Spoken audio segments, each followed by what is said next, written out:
So we are now recording. We're going to call the meeting to order. This is a regular meeting of the Montgomery Selectboard. Today is November 20th. It's 6:33 p.m. First order of business, as always, is to review and make any changes to the agenda. I've got one addition under the wastewater project. If we can add the item property purchase, this would be subject to the center. We did get a offer, I guess that's what you could say, even though we're the ones looking to buy it. We did get a an opening offer, I guess, so we can present that to the board. That's the only item I've got to add. Anybody else have any items to add to the agenda or any deletions to be made to the agenda? No, I don't have. I do have, we can remove one thing from the agenda, boundary line adjustment, new business, item B.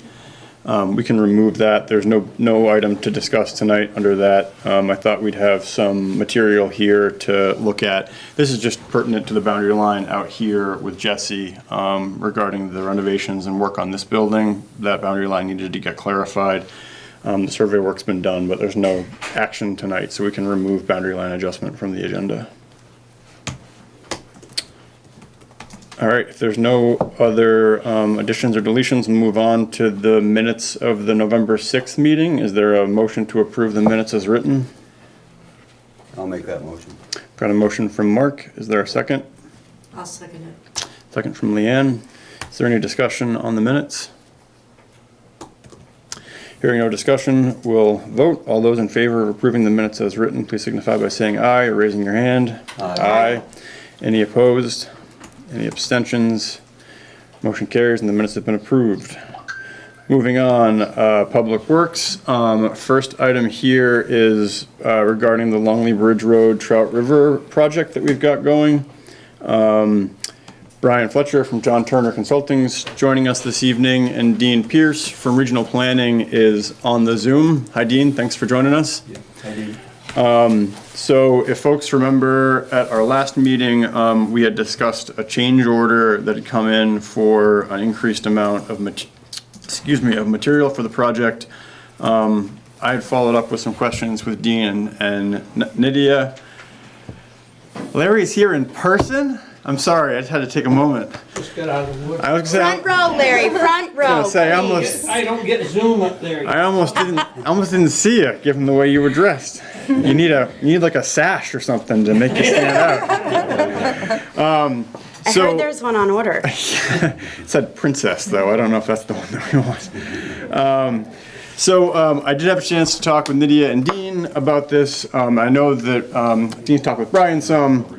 So Brian wanted to come and talk to the board this evening. So Brian, with that, I'll give you the floor. So I just wanted to clarify what happened out there and answer any questions any of you guys have.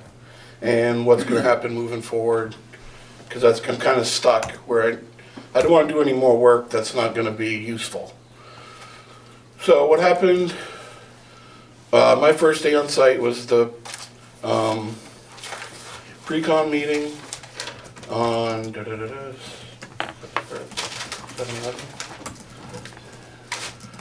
Yeah, I guess on July 11th. That was the first time I was ever on site. These plans were made or surveyed up to 2 years ago for a washed out riverbank. Obviously more had washed out since that time. I never saw it before, but I obviously knew what everybody at the meeting was talking about this issue. So then work started. So the quantities were made off the original survey, not taking into account all the washout that happened since the survey. So we started going through, started working. I thought everybody was under the influence that we knew that there was a washout and it would need more material. According to the plans in this area, it was actually a cut area, like material was supposed to be taken away. But once the stakes were put in the ground, or well, in the river, where the riverbank was to be placed, up to 14 feet of the riverbank had washed away. So instead of a cut, it was a total fill. So that's where the extra quantities for the earth borrow came from. I heard that, I'm just going off what Dean told me from the last meeting, I wasn't here, and I hadn't seen the minutes, but you guys would have liked me to have done a change order right away, right when we went past our, the problem with doing that is that this is just a one, there isn't like there's sidewalks and infrastructure, it was just doing the riverbank.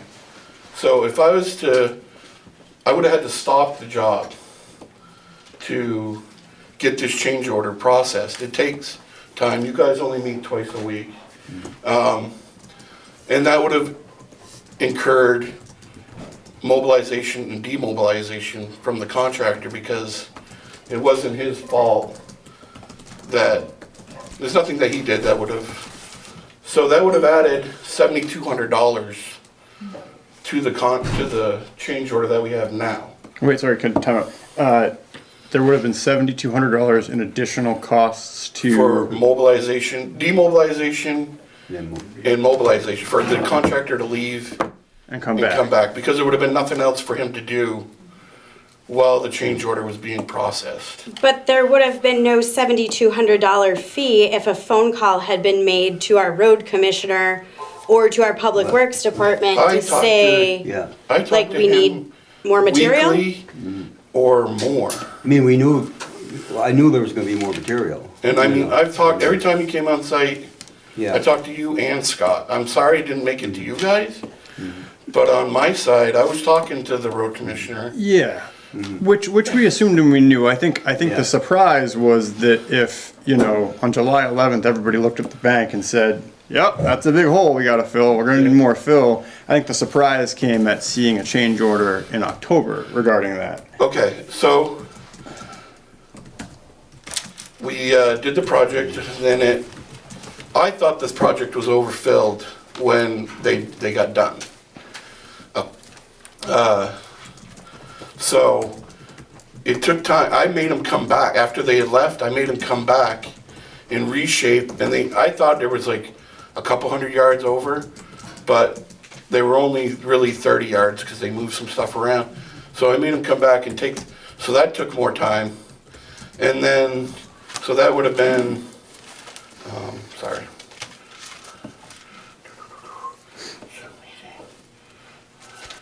So that was late September, 9/27. So at that point, I still didn't have accurate quantities. And at the time, when we put the stakes in the river, it would have been hard. I mean, I could have gave you an estimated quantity of what it would have been, but part of the area was underwater in the river and above. So they would have almost made two change orders that would have happened, like an estimated one, and then if they would have went over that, I would have had to done another one. Which isn't an excuse. I mean, I guess I apologize for not being more clear with the town, I guess. I mean, I thought I was, well, I guess my thoughts were is, a project like this, I mean, you're dealing with a riverbank that's a variable. So I figured part of the whole project was gonna be extra material here and there. Yeah. You weren't gonna be able to estimate it to the, I mean, I to could the have, ton, to the, you know, yeah, yard. yeah. I mean, But, okay, and Can we so, recognize? Not yet. I Question. mean, I see your hand, Larry, so give me a. oh yeah, ask No, me a no, question. let's finish this. Okay. Yep. yeah. And just for the change order itself, it is $60,000 or $58,000. But there's a lot of savings in the project itself so I did a balance sheet, I think you guys may have seen this, and I estimated what the project's gonna cost if everything goes correctly here on out, which it should, because the only thing left is to meet the requirements of the permit from the Army Corps. They want to see plant growth. So there's 6 months wait period from the time growing starts, which according to V-Trans is in May. So all the way to September, the King Excavation has to meet, I think it's 90% of the plants that they grew, they've got to start to grow.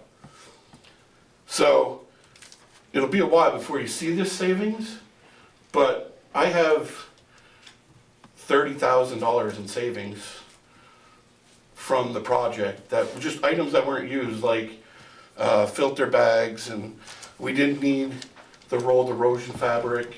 So there's savings like that.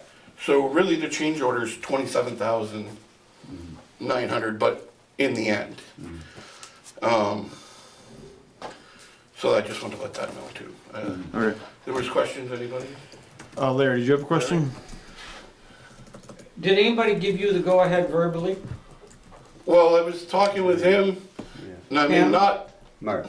Mark, sorry, Mark. Yeah. Mark and Scott too, I was talking with Scott. You should know, you should know that you could have done a change order. This select board could have called an emergency meeting and expedited any change order that you needed. Okay. There's absolutely no reason for a delay in doing a change order on a project. No excuse at all. Well, so I do want to just, Going over the quantity thing would have been, yeah.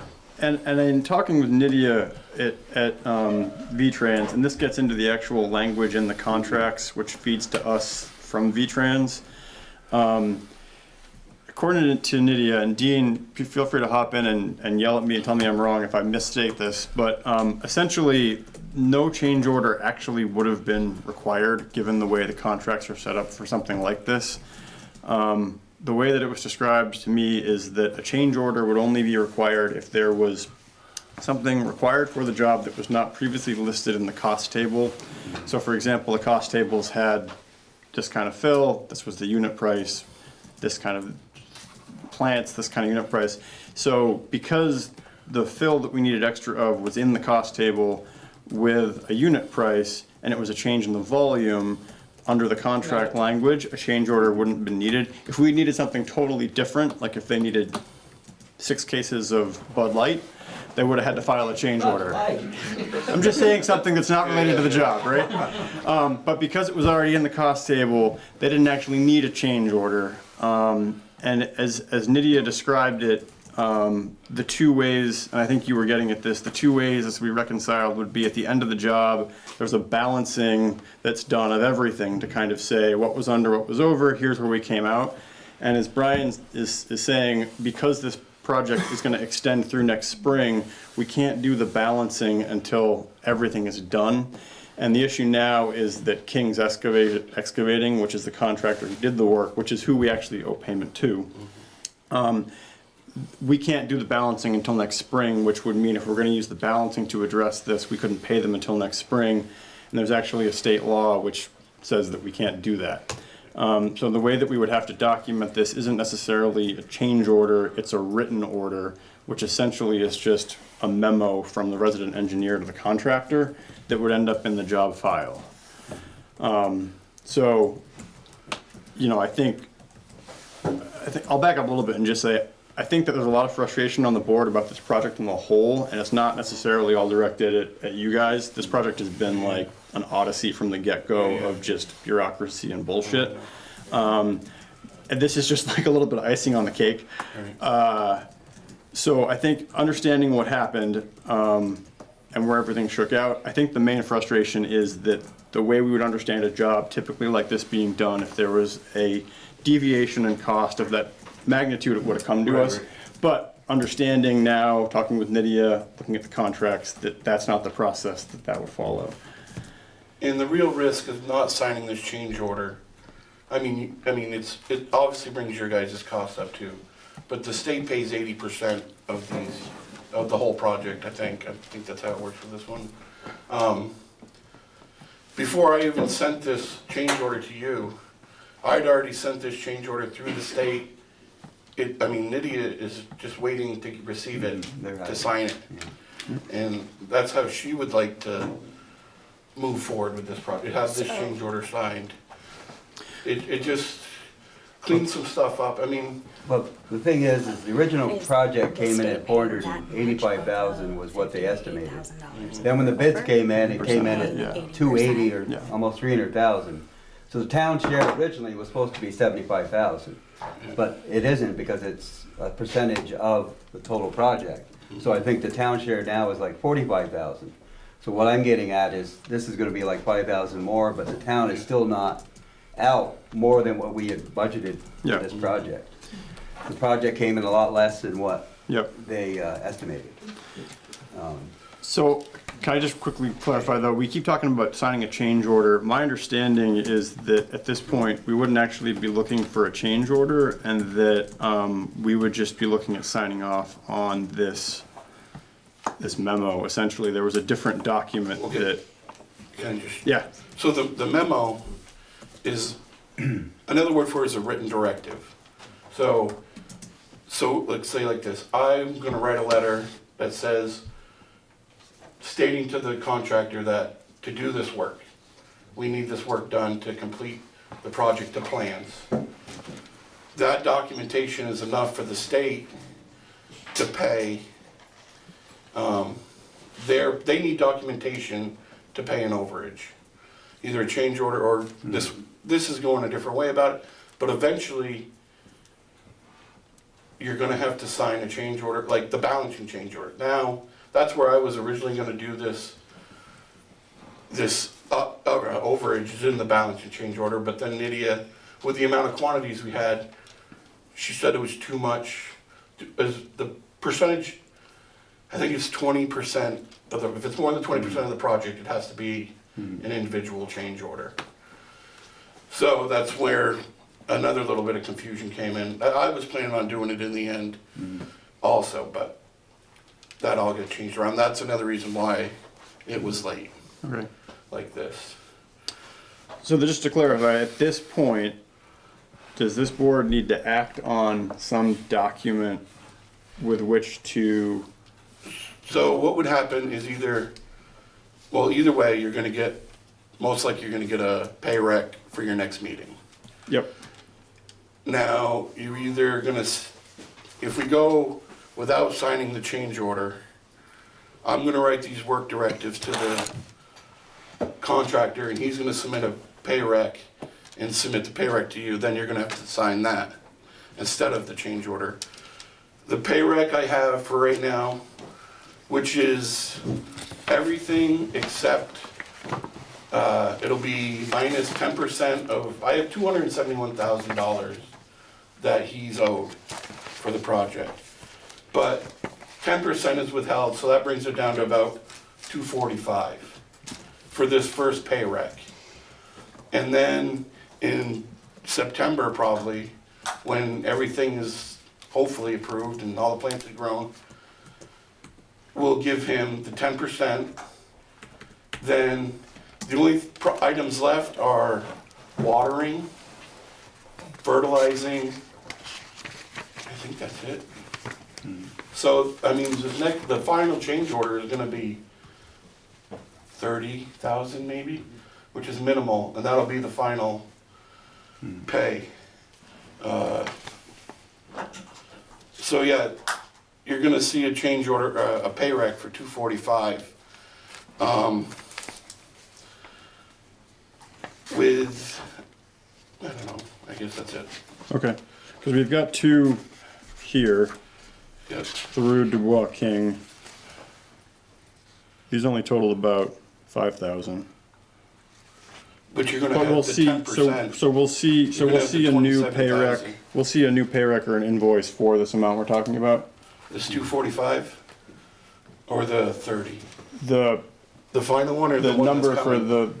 the issue at hand that we're discussing, the excess gravel that we're talking about, authorizing payment on that, we have not received a pay rec for that yet. No, because we have to either have a change order before I can submit this pay rec or do the written order. Okay, and do we need to sign off on the written You order? don't have to sign off the written order. The written order is just the RE telling the contractor to do the work. Okay, so my understanding is we don't have to sign off on any documentation other than the pay rec when it comes in, which we handle through the warrants. So there's no, is that correct, Dean? There's no, I'm sorry, I didn't see your hand up, Dean. Feel free to jump in. Yeah. Dean, we can't hear you. Is the volume on the TV? No, I think you're fine. I think our volume might be, is the volume on the computer up? One sec, Dean. Yeah, that's up. All right, let me try this. All right, Dean, try now. 1, 2, 3. 1, 2, 3. Is that better? Okay. Yeah, so just to recap quickly, the change order was thought to be a good idea, but it's turned out not to be. And this written order can be the path ahead. It's just going to require Brian to write up something, and I think I understand, Brian, it's also going to mean some redoing of some of the paperwork behind the scenes, but it will get you to the place where the contractor issues a pay requisition, Brian processes it, sends it to us and to the town, and the select board is facing with it, and you will process it as you do your regular payments. Yes, so the select board will still be approving payment to the contractor. It's just not going to have the step of approving the change order. What I recall was that the motion was made to table the change order last time, so it's sitting on the table, and maybe Brian can address the question, would it come to you any quicker? It might come to the board a little quicker if the board did decide, okay, we can hold our nose and approve the change order, but if you can't, then it will still come to you, but it just might take a little bit longer for that additional paperwork to come through, and then, like you say, it'll be like, a bill that you get. Okay, thanks, Dean. Sorry, that's gonna echo if I leave it on. Okay, board members, any other questions or thoughts on this? Sorry, Patrick, do you have a question? Mathematically, the 271 requisition, does that include the additional 58,000? Yes, that includes the change order. Or not, well, it includes all the material. And then there's a possibility of the town getting reimbursed 32,000 later on. Yes, there's just 32,000 in unused items. Which is, basically, we're 2 minutes prepaying from last time. that in that 271 with the hopes of getting that back in September. Well, yes. Can that be held in escrow? No, that contractor needs to get paid I guess I don't know. Yeah, we can't hold, I mean, this money is going to the actual King's Excavating, the contractor who's doing the work. And my understanding is that state law basically mandates us to pay them in an expeditious nature. So we can't escrow funds that are due to them. So we don't have a guarantee of getting that 30,000 back. We do through the grant documents with the state. So just based on the TAP, the Transportation Alternatives Program grant agreement with the state of Vermont, that's the guarantee that we're gonna get the money back. And it's not that we're getting the money back, we're just spending less. Yeah, you're not using. So we're not actually, it's not that we're gonna get money back, it's just we're gonna cut a smaller amount of money out. Yeah. Yeah. So to that end, there wouldn't really be money in escrow, we're not paying as much. So like in excavation, there was 2,500 cubic yards to be excavated. King only Change order excavated request for 2,300 yards. Okay, So those 200 yards, 58,000. that's where your savings is coming in. Okay. Okay. I understand that. They're being paid for excavating 2,500. No, No. they're only getting paid to excavate 2,300. There was, Dubois and King estimated 2,500 to be excavated, but because the bank washed out, that area didn't need to be excavated, so they're not getting paid Yeah. to excavate that. So it's not really a saving, it's just, Yeah. Okay. like, What's the expense? Yeah. Dubois and King underestimated that one, but they overestimated they underestimated the earth barrel, but they overestimated the excavation. So it's just kind of balancing out. Okay. So just to expedite this, it sounds like the options before the board are to approve the change order in the amount of 58,000. We could wait until the separate new written order comes through and address it at that point. Or I suppose we could do something else. Even if you do the written order, eventually you are gonna have to sign a change order because you're gonna go above your 252, which is your contracted price. Now, is that the balancing at the end? Is that the change Your order? final payment will put you above your Yeah. 252. Okay, So you'll have to sign a change order so the state can pay above the contracted amount. okay, So you're right on the edge of what the state will allow with your 245, okay, which is the 271, which is what he's owed, minus the 10%. okay. Which is a retainage held, in case something happens, if they don't come back, and you have to hire another contractor or something like that. Okay. Was there a motion to approve the change order in the amount of $58,000 for the Longley Bridge project, Longley Bridge Road project? I'll make that motion. We have a motion from Mark. Is there a second? I will second the motion. Is there any further discussion on the motion? I don't think that it should be approved on principle. I think that there was a process failure here, a major process failure, because According to the state. Yeah.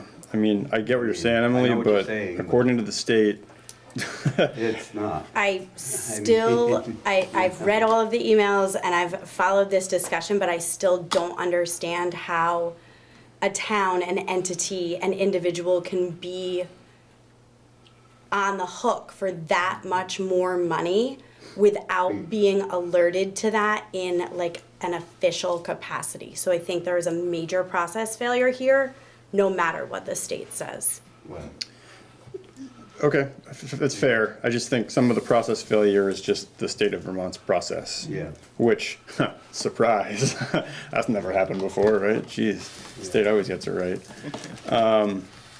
So we have a motion made, seconded on the table. Any further discussion? Hearing none, we'll vote. All those in favor of approving the change order in the amount of $58,000 for the Longley Bridge Road project, please signify by saying aye or raising your hand. Aye. Aye. Any opposed? Any abstentions? I was opposed. Sorry, that's an up, okay. That's an One opposed. opposition. A late opposition.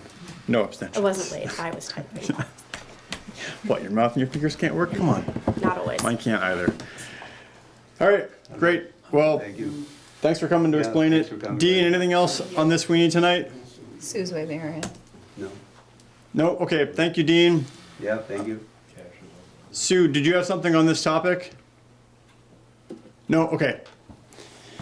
All right, cool. Well, Brian, you're welcome to hang out for the rest of the meeting if you want to. Well, but- I just want to, with her comment, I mean, I'm sorry that happened, it went down the way it did. I thought I was doing the right thing. Sorry it didn't get processed through everybody, I just want to let you know that. Yeah, well, thank you. And I really do appreciate you coming tonight in person to meet with us. Yeah, no, I thought, I came here because I know it's important, I drove 3 hours, Yeah, no, I appreciate and it. I just wanted to Wow. Yeah. let Go everybody. home. No, I know. Great. Well, thank you so much. Thank you Yeah. You have a guys. good We evening. appreciate your Drive time. safe. Yeah, thank you. Okay, so we're still on Public Works. Any other updates, Mark, on anything related to Public Works? Not too much. No. I did note that we did get the new truck. Yeah. I shouldn't yeah, say new we truck, got the new spare to us truck, the spare we truck. got the spare truck. And we got it for $4,000 less than we authorized? Yeah, Oh, nice. yeah, Yeah? yeah. Well, no, yeah. I think we authorized 22. 20. Oh, that's why it's 20. but we got Okay, it for so $2,000 18. We got it less. for 18. Yeah. It's pretty good shape. Yeah, Yeah, okay, yeah. great. All right, well, if there's nothing else under Public Works, we'll pivot to visitors. So a number of folks had reached out before the meeting, and they are listed in the agenda in the order in which I heard from them. Tim Smith with FCIDC will be here probably closer to 7:30, so for the moment, we'll pass over Tim, and we'll go to Lauren from Franklin County Natural Resources Conservation District. Thanks for joining us, Lauren. Yeah. Thanks for having me tonight. Can you guys hear me in the room? Yep. Okay, great. So yes, I'm Lauren Weston. I'm the district manager with the Franklin County Natural Resources Conservation District. Carissa Stein's also on the call, and she has been helping me with this project. And so we probably a little more than a year ago came to you all originally to ask for a letter of support for a flood hazard mitigation study in Montgomery approval letter or letter of support. And we were able to submit our application in March and just heard back in late September that we did receive a grant to move forward with a flood hazard mitigation study for the town and village of Montgomery, for the Trout River, Black Ball Brook, and West Hill Brook. And so I'm just here tonight to share the good news that we did receive that grant and we have gotten started working on it.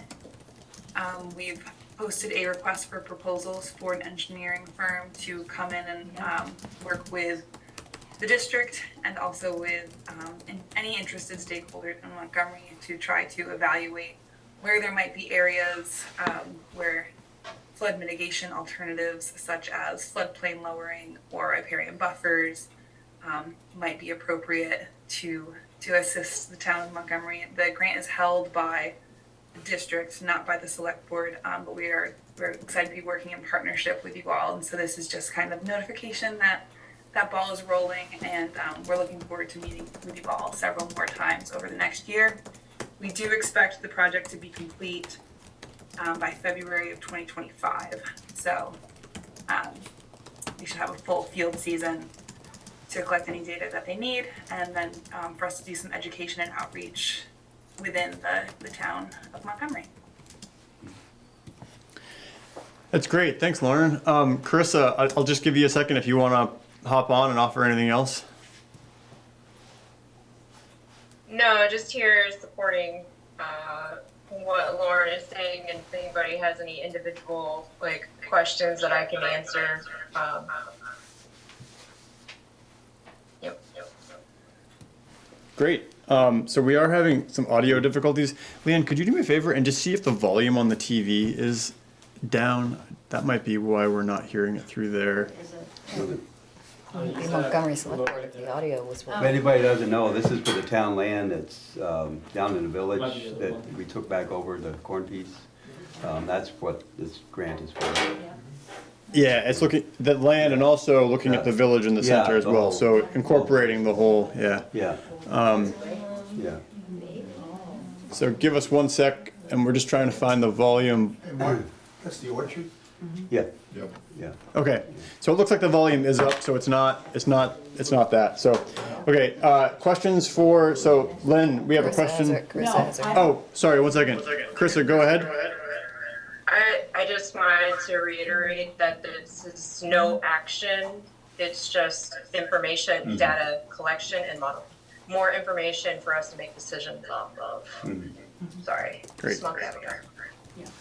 I just wanted to add that the amount of work that these two women have put into this, and just go on the record, that they do amazing work and time, effort, and their talent, and we commend you for what you've done. So I just want to say thank you, and I think everybody feels the same way about it. Yeah, Great, yeah. thank you, Len. Great. Thanks. Any other questions for Lauren or Carissa?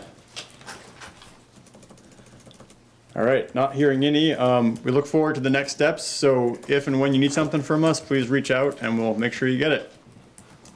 Sounds great. Thank you all very much.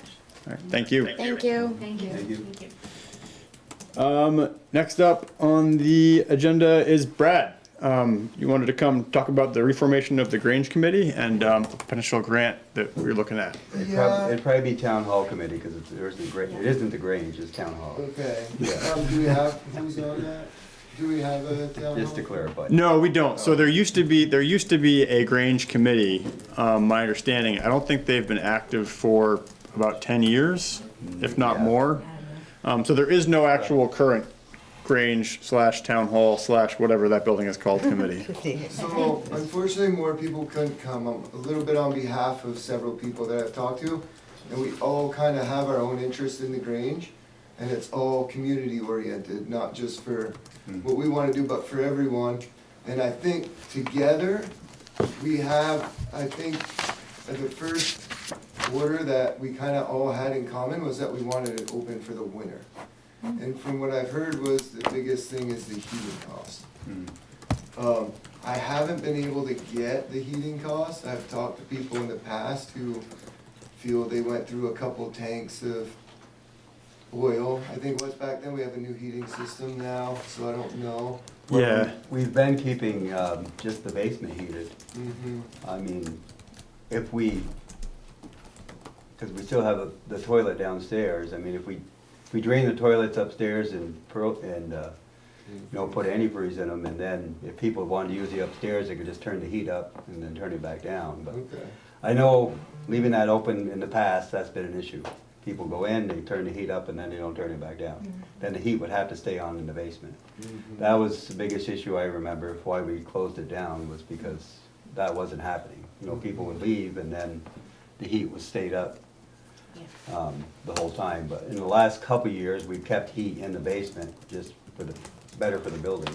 And it is available to rent the space in the winter and have it opened up and closed back up, or that's no longer available because it was an issue? What?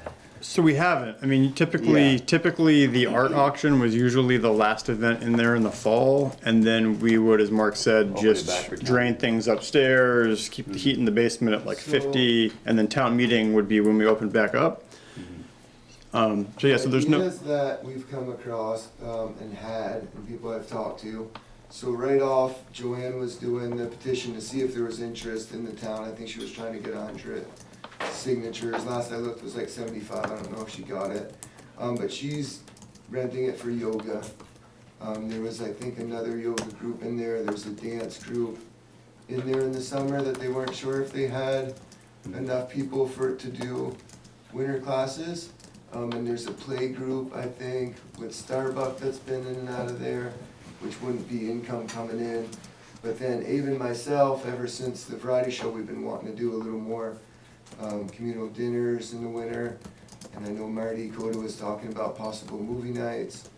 And we all kind of talked together, and we were thinking that with a small fee or with donations, or even just doing a fundraiser just for the Grange, we all feel that we could probably keep that going with the heat cost, where it wouldn't like have to be paid by the taxpayers. It would be paid more by us using it and the people who came to use the space as well. So I don't know what that would look like, if that's something you'd be considering, and if we could talk more, if you were, on how you'd like to see that happen. Because I think we all had a bunch of different ideas.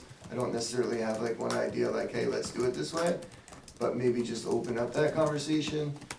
I guess my biggest thing is, you know, when somebody does have an event, like if you want to have a committee or something, somebody's going to be responsible for checking that building after and everything. It's not going to fall onto us. Yeah. You know, that's what happened before. And we did talk about the committee idea, and we had a few people interested to be a part of it as well. Yeah. So I'm not against keeping it open, it's just, I'm just Yeah. telling what the issues were when we did have it open. Well, I would be more than happy to Yeah. work on that and talk with you guys and Yeah. make that happen, because I think there's quite a few of us that have a lot of good ideas that will add to the community. And then on my own kind of behalf, starting the nonprofit I did for the variety show, me and Abe, Montgomery Smiles production, we wanted to get a little better sound system for the Grange, because all the speakers are up front. You can't really hear in the back when people get to talking, and there was a lot of feedback. And then we also wanted to try and get the kitchen, not like a commercial kitchen operable, but just like when we did have potlucks or dinner, we can be reheating down there, and we can, no fryer later, nothing that needs any big commercial stuff, but use of it. And I have talked with Richard, I think his name is, from the Better Places grant, and it would be a little bit hard to get grants. For the building itself, they like to do outdoor spaces. If it was open in the winter and it was gonna bring the community together more, there is possibility. But he also gave me links to 2 other historical grants that I can look into. And Joanne has a lot of experience in her past job writing grants through some of those links as well. So that's gonna be the second part of what I would like to talk to, which maybe isn't gonna happen as quick as the deal, but it may all go together as part of starting a community or moving through those processes. Yeah.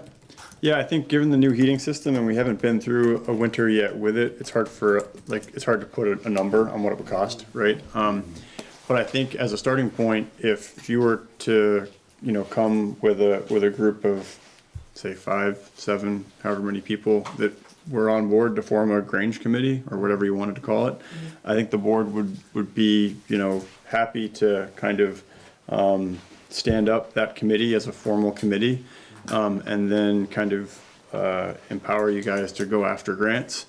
And then as far as opening and staying open in the winter, I don't think anyone here is opposed to it. I think we would just need to have that committee structure in place with some of the checks that Mark's kind of getting at in terms of, okay, if we're gonna be open more, who's managing it? Right now, Liz manages the calendar for the Grange Hall.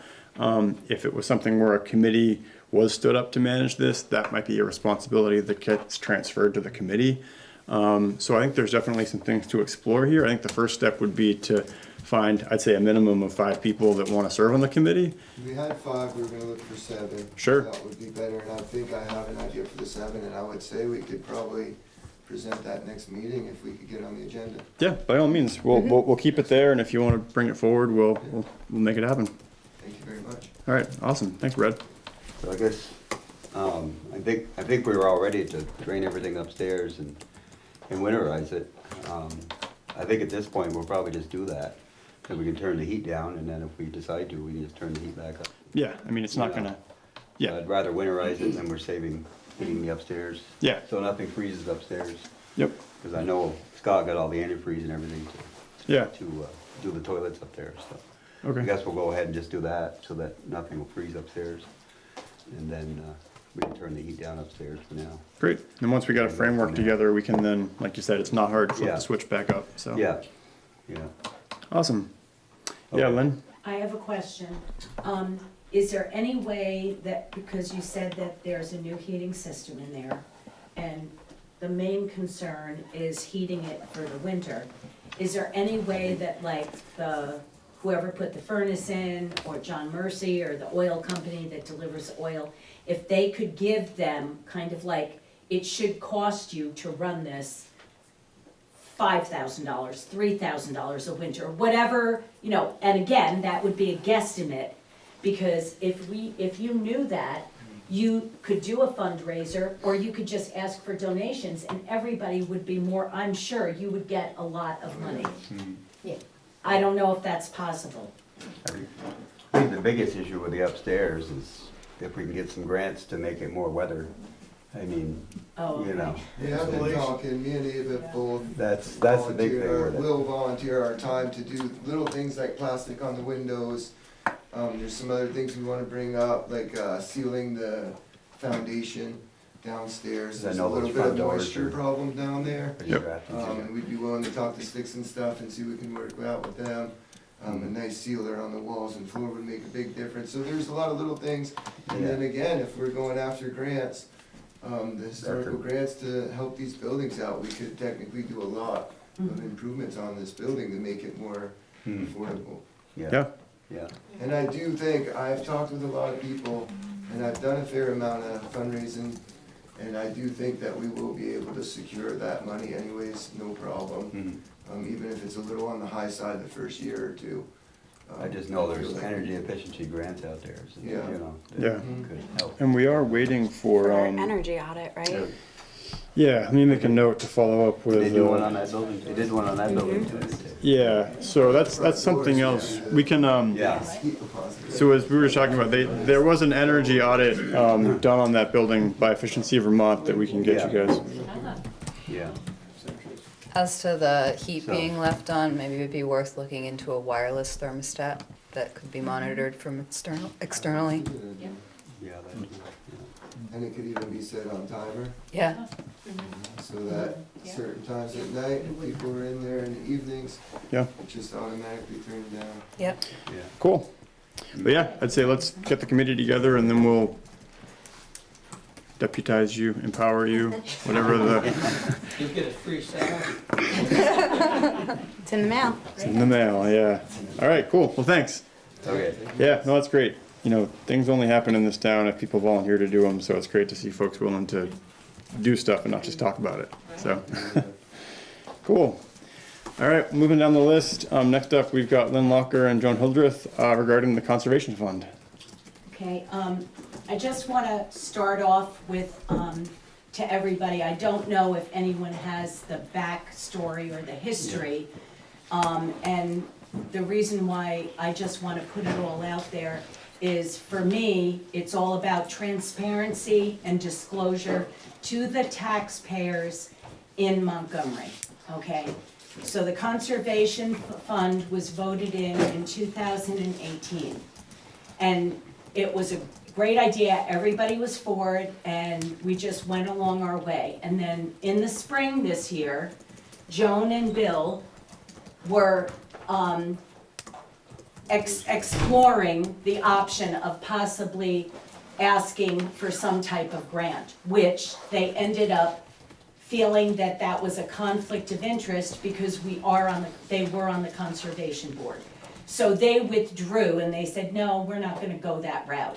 But in the process of that, we found out, and Sue came to our June meeting and told us that it was never entered as a line item on the budget. That's not true. Okay. Okay, well, it was. Sorry. Okay, So where did you get that? I don't know what you mean by it wasn't entered as a line item on the budget. It's a reserve fund. It's a It reserve should have fund. been under its separate account. It's like any reserve fund, it has its own account, and at town meeting, we allocate money to the reserve fund, so it doesn't show up on the general fund budget. okay, Yeah. okay. It's its So own. it didn't show up, the funds didn't show up The in funds reserve account. did show up, it wasn't the right amount of funds. So what happened was, it got instituted in 2018, and it was a half a penny on the tax rate. Now, the way that it works is that the half a penny gets added right to the tax rate, and it doesn't get broken out on your tax bill, it just gets baked into the tax rate. Every year when we set the tax rate, we look at veterans exemptions, and we come up with the number. So, since 2018, it's gone out with it added to the tax rate, and the money's been collected. The error that showed up is that when we basically did the back of the house math to then take the part of funds collected during taxes, like we're doing now, and transfer it to the reserve fund, the decimal point was just in the wrong spot. So essentially, we weren't taking the right amount of money from the general fund and allocating it to the reserve account. The funds were collected, they just sat in the general fund. And so every year, we were taking out a smaller portion of funds than we should have based on the multiplier that it should have been. You know what it should have been, Charlie? fund, you mean? So money gets collected, Yeah. goes to general fund, Right. and then we allocate it to all the reserve funds once all taxes are collected. So you took a smaller amount out of the general fund. So basically, the decimal I just wanna point clarify. for the money coming out of general fund into the reserve fund was off by like a tenth. But it was That's the still right in the way. general fund. Yeah, so the money was there. So Yeah. $800 was actually put in? So what was happening was that it was something like $800 that was getting moved over. It varied every year. Every year. But yeah, every year. So every year, if you look in the book, Yeah. every year you'd see money getting added to it. It should have been like 8,000. It should, yeah, and Yeah. again, if we want to talk round numbers, yeah, I don't have the exact numbers annually. Yeah, depending on the. So what we did is, the minute somebody pointed this out, and, you know, I gotta say, it's been in the town report since 2019, and nobody, including the auditors, noticed this. Especially the people that financially oversee these. Until, yeah, and the auditors basically said, like, well, nothing showed up weird to us, because all your math in collecting the taxes was right, it was just the transfer of funds from one account to the other. And so, once it was pointed out that that number doesn't look right, we kind of looked at it and we're Yeah. like, you're right, it doesn't, what's going on? And that's when we looked into it and realized that when it was set up, that decimal point was in the wrong place. So we worked with the auditors to go back, and essentially, all it is a journal entry in NEMRIC that says, hey, should have been this, it's this, we're gonna move X to Y, and now it's there. Correct amount. And we've done that in the past. If you look in the past town reports, there's examples of this around like grant reimbursements that came in, where it was like, well, the grant reimbursement shouldn't have been to this account, it was actually this account, or it should have gone to the general fund and then backfilled. So this is something we do, not a lot, but it's not uncommon to have these journal entries that kind of reconcile where things should be. So worked with Aaron to go back through, and we've basically fixed it, going all the way back. And the reserve account balance today, as it stands, is $41,000 and change, which is what it should be, based on the math that it should be. Yeah. Yep. So the monies weren't spent, they were just sitting in the Yeah. general fund? Yeah, the monies are never spent, No. and nothing's been spent out of the reserve fund. No. It's just that the right amount of money wasn't moved over every year, so those funds were just sitting in the general fund. Well, when Sue How had much is mentioned in we'll there? never get that money back, it was like, 41. how does that work? Because. No, it's there, it wasn't spent, it was Well, just, she had mentioned that, it wasn't spent, yeah. and if she knew we were never gonna get it back, I imagined you gotta know where it is. Well, Make that it's in the general fund, Mm-hmm. right? Right, And so, yeah.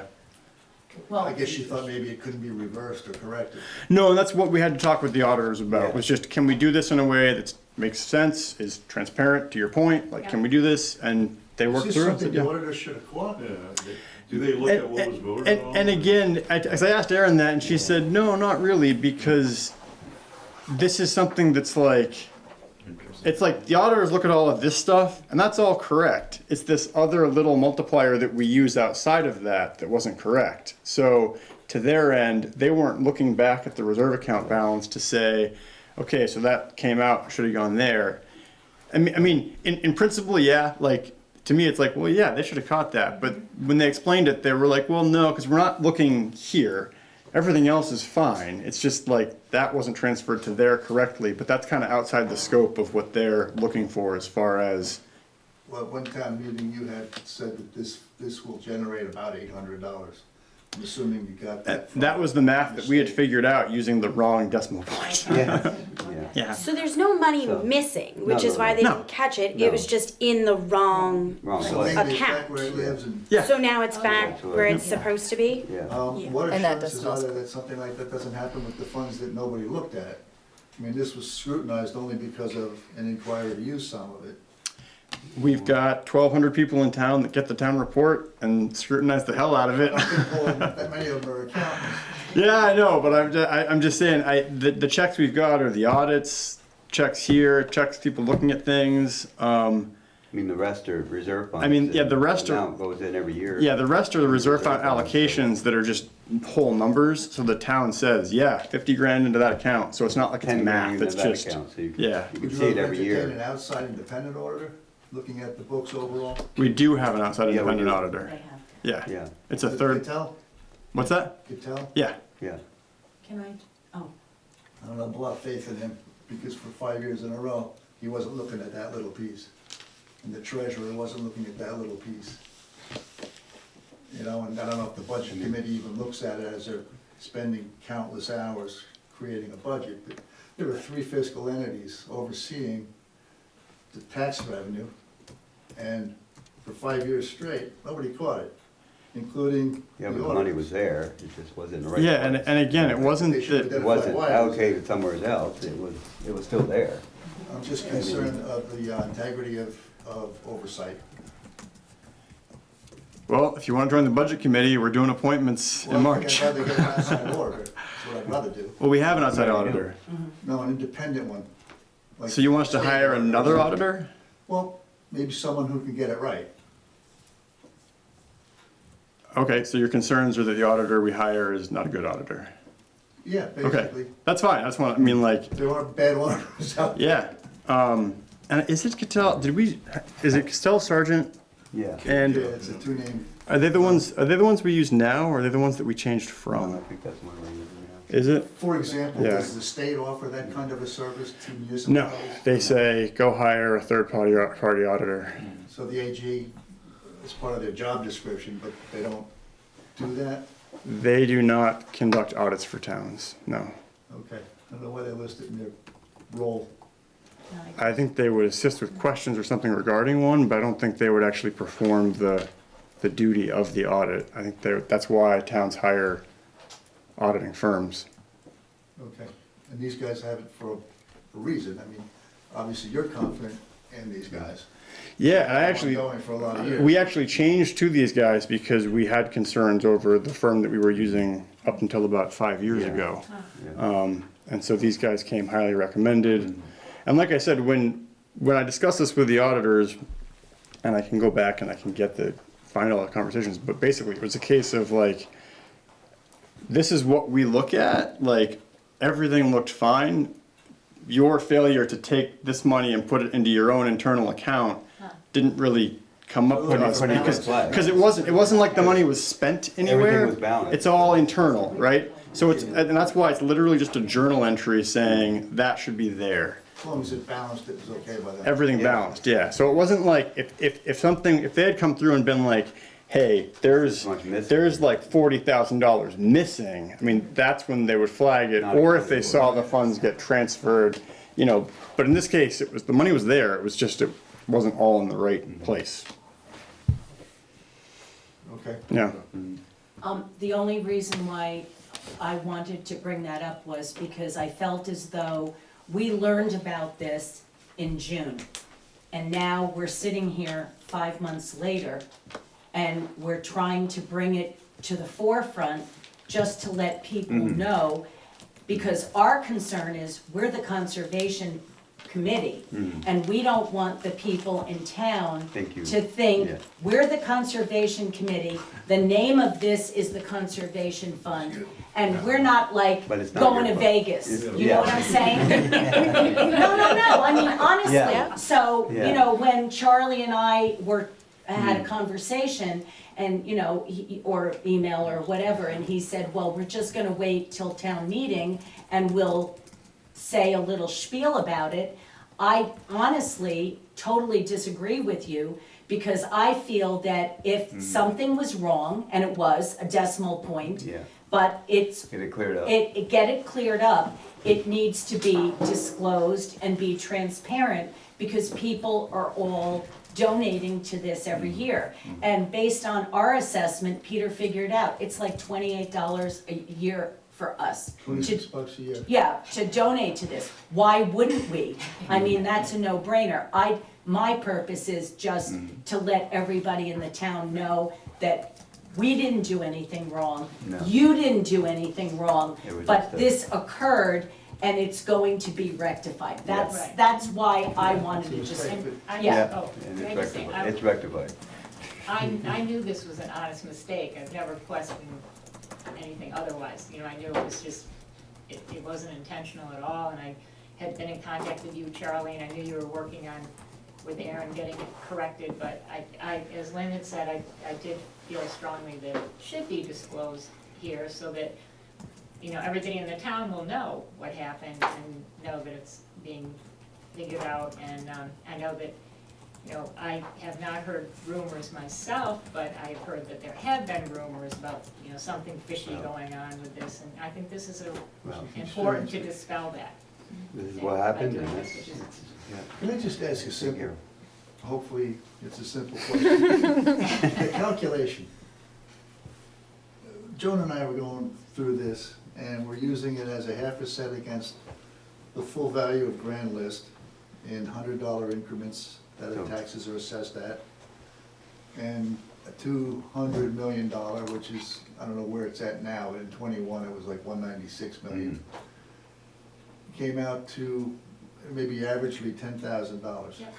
Is that kind of where your head is on this?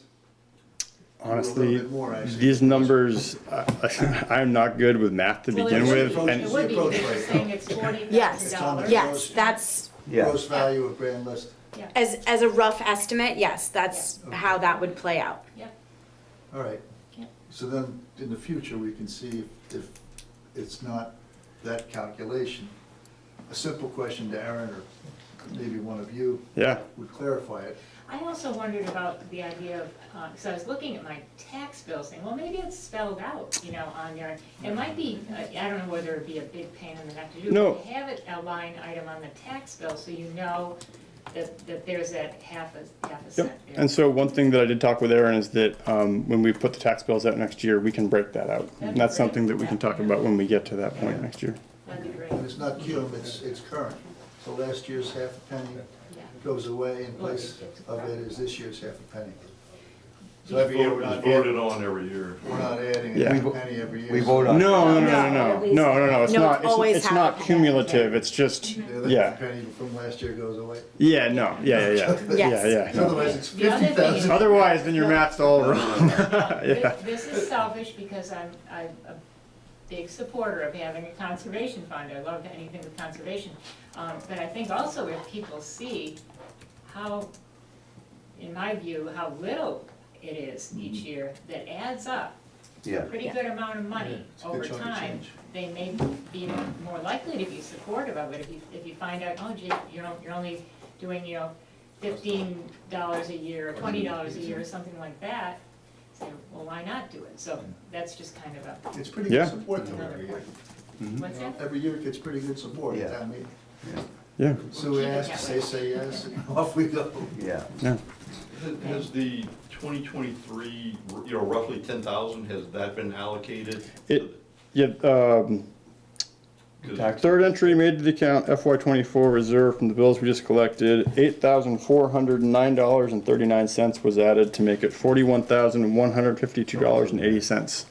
So this year it raised We $8,409. started Yeah. in 2019 funding this thing, right? 2018 Yeah. was when it was passed, so 2018 would have been the first. And then it gets a little bit wonky because we switched to a fiscal year. So, Oh, that's true. you know what I mean? So that is also another reason why I think with some of this, that might have been a little bit of All right. a thing where we didn't see it quite right. That transition to a fiscal year, there were many things multiple times we had to stop and look at and be like, is this right? Why is this number this way? It's 1 1/3, it's 1.5 times this, or something like that, but, yep. See, that's the kind of stuff the auditors should be, you know, in my opinion, they should be looking at how the voters out, you know, a half a cent here, and looking at the journal entry report and saying, okay, those funds went into the correct account, but they don't dive that deep apparently. Again, I think it was a case of they looked at because they do look at things like select board minutes, town meeting minutes, votes on things. I mean, I have multiple instances where Aaron has reached out to say, hey, I need a copy of this thing, the auditors need this. So they are looking at that granular detail. I think it was just a case where they said, this is how much should have been collected, this is what was collected, this is what went in, and they said, okay, yeah. I have a lot of experience with KBS, and it's a good firm. It is a good firm. I'm just wondering why, and, you know, everybody makes mistakes. And, Yeah. yeah, especially Yeah. in the middle of tax season, it's kind of crazy, but Yeah. What's that? They're good people too. yeah, it's just an honest mistake. Yeah. Yeah. Straighten out. So it's straightened out, Yeah. going forward. Thank you very much. Yeah, of course. Thank you. Lynn, did you want to talk at all about Vincent's Bridge swimming Oh, pool, or yeah. was that? So, Rissa and myself and Lindsay and Sarah met with the property owner, which are the Kramers, Mark and Lorraine. Yeah, but they don't own that one side of it. They own one side of it. Right, They and, don't have the other side. and the Kramers have had an ongoing issue with garbage and riding pickup trucks through the river. And they were under the impression, I'm actually coming here on their behalf because they had to leave to go back home, they live in DC. And she said, would you go? And I said, yes, absolutely. So, they were under the impression that before you got over the bridge, that to the right, where everyone rides the pickup trucks through the river and then parks on their property and has barbecues and 5 pickup trucks and garbage and everything, was town property. And so we met and we were looking around and we were like, well, there's St. Ange's yard right there. We don't think this is town property. Lindsay checked on it, sure enough. And so we think we've got things rectified. And what's going to happen is, Mark and Lorraine went over to speak to Stacy.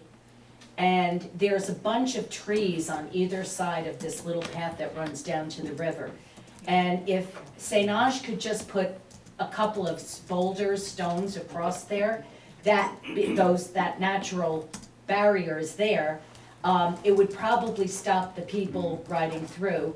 When Lindsay was there, she put up the splash not trash signs on the bridge before you went over the bridge and then after you went over the bridge. So their property starts as soon as you get over that bridge, that's Kramer's property. And I asked them specifically, well, is there a right of way? Because they also have a problem with everyone driving up there, hitting their house where they park their cars and then pulling a U-ey, okay? And she said she believed that on her deed, the only two people who had a right of way for that was Mike Carpenter and Roberts, the one across from, in the Rye house, across from John Mercy. So, the other thing, then she went to see Scott at the town hall, the town garage. And she asked him, and it was again Lindsay and Rissa's idea, if they could just put up a dead end sign before you hit that bridge. That might help them, but she said that we'd have to go to the select board to ask for quote, a dead end sign. Yeah.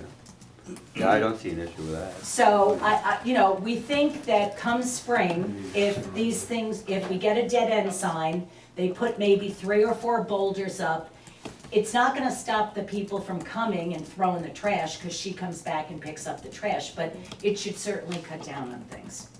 Yeah. And so, my purpose is to basically talk about this for a dead end sign. Yeah, Okay. yeah, Well, if a dead end sign, Seems something we can reasonable. order and, yeah, And can you just put it up? yeah, Yeah, yeah. thank you, thank you. great. More signs for people to seal. Yeah, I know, ours just got stolen. Are you gonna have Pretty Scott much. order that sign, or will you order it? Town roads. The dead end sign. Get those little, Okay. I like those ideas, little track. It'll just be another one that people. I actually saw a sign You don't that have had a to little look sign at under it that said, this road sign is enabled with GPS tracking and RFID tagging. I don't know if it was or not. yeah. Okay, So I can just go back to her and say the dead end sign will appear and Sometime, yeah. sometime. yeah, Before spring? Yeah, Okay, maybe. thanks. We'll throw it on some, depends if we got a post to put it on. Oh, okay, Yeah, you can't put a post in the wintertime, but I'm sure we can put it somewhere there, okay, thank you. yeah. great. Thank you very much for clarifying everything. Yeah. Yeah, no problem. Appreciate it. So that brings us through the list of visitors that we had coming into the meeting who had reached out in advance. Like I said, Tim Smith should be here at some point, and we'll pivot to Tim when he gets here. But we'll continue with visitors in the room. Pat, did you have anything specific for visitors? No, I was here for the conservation fund. Okay. So Great. thank you for addressing that and fixing the minor faux pas. Yeah, no The problem. update, Charlie, there's streetscape and wastewater update. Is anything to update at this point? Streetscape, not so much. There's some stuff on the wastewater project that we're gonna talk about. Yeah. Yep.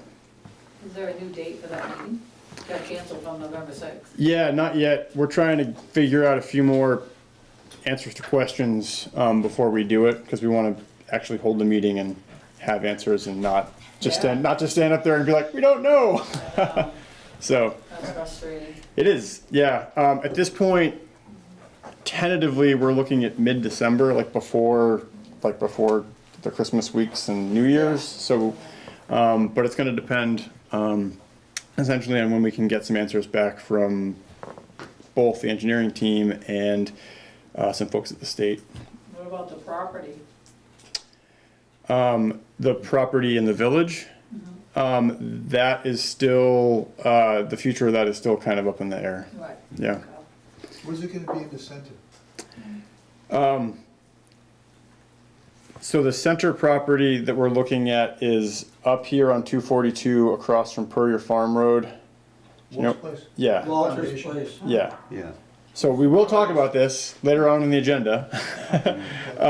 But for now, I just want to get through visitors. Larry, do you have anything for visitors? No, I want to know what else is on the agenda because I didn't get get a chance to take a copy of the agenda. Updates on the 2 infrastructure projects, update on the Main Street Old Town Office Building, discussion about the TD Bank ATM. I'll stick around then. Okay. We'll go to the back. Tom, Karen, anything? Okay, That's why we came, the primary reason. Okay. Great. And maybe a new date for the wastewater. Yeah, and unfortunately, we don't have that yet. Like I said, I'm hoping mid-December we'll have enough answers to the questions that we can get that going again. I came to see you, you don't always have to bring your driver. So we're gonna go to the Zoom now, and so I'm just gonna go around the horn. Sue, do you have anything for visitors? Yes. Take care of yourself. I raised my hand when Rand was talking, just to remind you that we are going for the designation of the Grange Hall to be put on the National Register of Historic Places. Oh, yeah. Remember that? Yep. And that will allow us to go for some really, really good grants Okay. for that. But anyway, and Emily is gonna be our contact person, you know, with the National Register. Right, Emily, you had agreed to that, yeah. The other thing was with the Conservation Fund, you know, thank you for clarifying all of that, and I every time we talked about it at one of our meetings, I stressed that there was no money missing. It was a decimal point error, and that we, at the budget committee, it's a reserve fund, but it's not a line item, something that we said, oh, now we should figure out how much money's gonna go into, you know, the reserve fund. It's not anything we ever discussed at a budget meeting, but we knew that the ½ cent was going in there. So, I mean, I never said that there was money missing. I mean, I felt like I was being thrown under the bus there a few minutes ago. No, it's okay. I think it's all figured out. We can move on. I mean, that's ridiculous. That's what I have to say. Okay, thanks, Sue. Gonna keep going around. Kip, anything for visitors? No, nothing. Okay, thanks, Kip. Gabby? I was wondering, I can't find in the notes any specific update on the bridge or the class 4 discussion. It just said that you updated on October 16th, but I didn't see any like specifics. If it's quick, I wouldn't mind just a Yeah. Sorry, I'm gonna mute you for 1 second while I'm talking. Otherwise, it's gonna echo. So I'll unmute you in a second.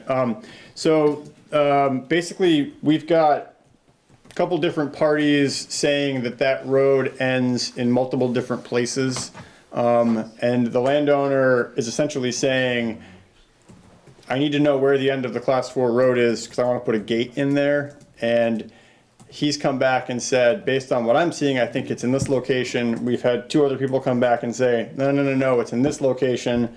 So we need to do a little bit more, I guess, looking to get him a definitive answer as to where the public right-of-way ends, so that he's able to go in there and put the gate up. And so that's kind of what we're just waiting to do, is to determine that and get that to him so that he can move forward with the work. I think I already. Got it. Thanks. Thanks. I already told him where it is. My eyes are really bad. Joanne? Anything for visitors, Joanne? Nice. All right, is that Forrest? Yeah. Yeah, Forrest. Good evening. I guess I'd just like to start off by introducing myself. I'm Forrest Anderson. I'm here with Vermont Rural Water. If you're not familiar with us, we're a nonprofit organization that assists water and wastewater communities. we focus on disadvantaged communities. And I have a EPA funded program, a grant where I'm here to focus on support for decentralized wastewater treatment systems. And I see that you guys are in the process, and I'm here to support planning, development, acquisition of funds if need be. And I'm here just to see kind of where you're all at in the process. Great, thanks, Forrest. I think what might make sense is, if you want, you and I can connect kind of offline, and I can give you the more longer spiel about what we've done, what the funding stack looks like, and kind of bring you up to speed. And then if there's kind of suggestions or input you've got, we're always happy to hear them. So does that sound good? I can connect with you. We can find maybe a half an hour or an hour to carve out for a call. Absolutely, anytime. All right, awesome. And then we can talk about opportunities that you might see that we might have missed. So appreciate it. All right. We are a member of that Vermont Rural Water Association. Yep. It's for the water too. Yep. Water system. Awesome. Thanks again, Joey. Thanks, Peter. Bye, guys. All right, good night, guys. Water Association. Vermont Rural Water If you Association. can't be good, don't name it Larry, and name it questions. That water. Too old. Okay, so we're gonna move on to old business. Thanks. Thanks, John. Thank you. Thank you very much. So moving on to old business, there's no update at this point on the streetscape project. Just carry that over until we have a next update from the engineers on next steps there. So we'll leave that on the agenda and just carry it forward. Have you made a decision on raised curbs or not? At the last meeting, we discussed with the board that what we were gonna go back to the engineers with, and we basically said that what we were gonna go back after having the discussions with everything was to do the parking at the rec center and all the improvements up through we talked about with the raised curbing. What's your concern with the raised curbing is the parking on the sidewalks or by the sidewalks? Good job, John. Thank you, Larry. Yeah, thank you. I'm sorry, what was your question? So your concern with the raised sidewalks, raised curbing, is it, so people parking on the sidewalk now can't park on the sidewalk, or is that? Isn't that why they're doing the raised curbing? Yeah, yeah, but I mean, it is gonna eliminate some parking. Yeah. Another part of that we did discuss, and this touches on the 98 Main Street conversation, but another element of that we discussed was the future of that building, given needs in town, the condition of the building, and the prospective uses that we have in front of us. And what the board decided was to look into taking the building down and making that a municipal parking lot. Excellent idea. So while we're talking about it, to that end, I did reach out to United Do you States. want to skip ahead to that? Sure. At this point? Yeah, so May as well. we'll just go to the 98 Main Street UPS TD Bank ATM. It's all wrapped up into one. So I did reach out to USPS, basically saying, picking up on the conversation that we had left off earlier in the summer, that the town had basically looked at its options and was now looking at actually taking the building down. And said to the post office, essentially, we still want to be an active partner in getting you back to the center. I realize that if we're not the landlord, that kind of changes the dynamic here, but we still want to work with you and find a solution. I emailed the crew of people that I have been in contact with at USPS. That was 2 weeks ago. Still haven't heard back from anybody. One sort of bummer is that Tim Chapin, who was our local, I'll call him postmaster. I don't know what his formal title. Yeah. Oh, okay. Basically, yeah, he was like our local postmaster. Yeah. So Tim is no longer active and is retiring soon. So he's kind of out of the picture right now. So unfortunately, outside of Judy and Ann and the folks in the local office, there's no human being with a face. So start all over again. Well, I'm hoping it's not start all over again, but I've put the feeler back out with the folks that I know that used to be human beings. I don't know if they've retired yet. So we'll see what they say. I mean, I have found in the past that, you know, an email to Bernie Sanders' office can do wonders. And so if we don't hear back from anybody at USPS in another week or so, that might be the route that we take. So waiting to hear back from USPS on that. Regarding the ATM, I did go back after our last conversation and reached out to ATM right after that meeting, or reached out to the TD Bank right after that meeting and said, we understand you want to extend your lease. We also understand that you want to do some work on the ATM. The board is looking into potentially taking the building down to repurpose the site for something else. We would be interested in working with you to create a standalone structure that would house an ATM on the site in a slightly different location. Can we talk about that? Again, that was 2 weeks ago. Haven't heard anything back from TD Bank. So those conversations have been initiated. There's no further update at this time other than we started the conversation. It's him again. Yeah. Yeah. Yeah. So we'll wait to see what we hear from those guys. So that takes care of A, C, and D on the old business. So moving back to B, the wastewater project update.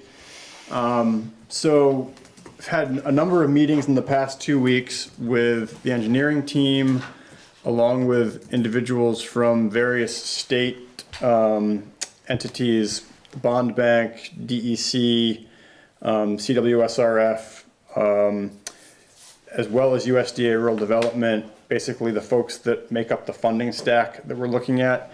And right now, what we're trying to do is tease apart the center and the village into two distinct projects to look at the full cost tables for each as a standalone. And then we're looking at teasing apart the funding that we have and how it would track against two different projects. The reason we're doing that is because following the loss of the village property for the disposal site, essentially the first question we have to answer is, if it comes to a point where the village project does not advance because we cannot secure a disposal site, is the center project still viable? I think it is. It's looking like it is. There's some intricacies with some of the funding which could be problematic. For example, USDA Rural Development, their funds, if folks remember, is a grant and a loan package. Yeah. The way things are structured, you have to use the grant up before you get to the, or you have to use the loan up before you get to the grant. Yeah. So they're always last money in. That's the way it worked with the water. Which means that if the project scales down to a certain point, we need to figure out how to burn through a loan to get to the grant dollars. Because the shrinking of the project means the costs have shrunk, so the need for their loan amount is not as big as it was. This is making sense to people because it's confusing to me every time I talk about it. But essentially there's intricacies with some of the funding like that where we just want to make sure that if this gets teased apart and we pursue the projects independently, that the center project is still essentially viable as a standalone project. I'm hoping to have an answer to that next week. What about the property that we were gonna use for the village? So, I have not seen a property transfer tax return or a deed come in for the property, so to my knowledge, no one has purchased the property. What we were informed of was that the owner was selling the property to another party. Who's the other party? I don't want to get into that, to be honest. Like, it's a small enough town, if you dig around, you'll find out who all the people are and the players are, but I've tried to make a point at this meeting just because, you know, that, we're trying to establish the engineering and the funding tracks for independent projects to make sure they're still viable. The engineers are going back with the hydrogeologist to look again at all of the other parcels we looked at for the village to look at viability.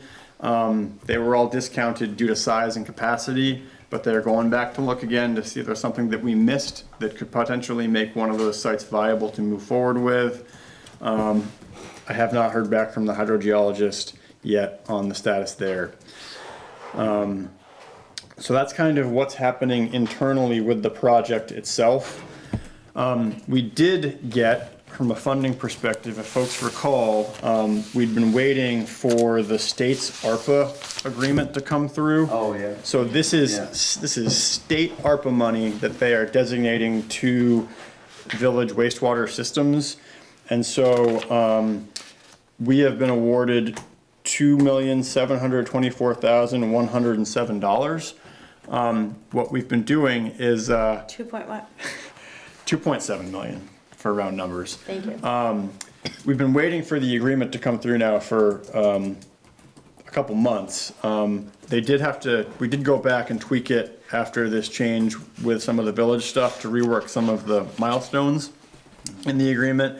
But we do have the agreement in hand, and so essentially the action for the board tonight would just be to adopt the standard ARPA grant agreement, which would unlock those funds for reimbursement. So this money would kick in after the other loan? No, so this is straight up grant money from the state. It's not a loan, there's no match requirement. This is for engineering and? Yeah, this is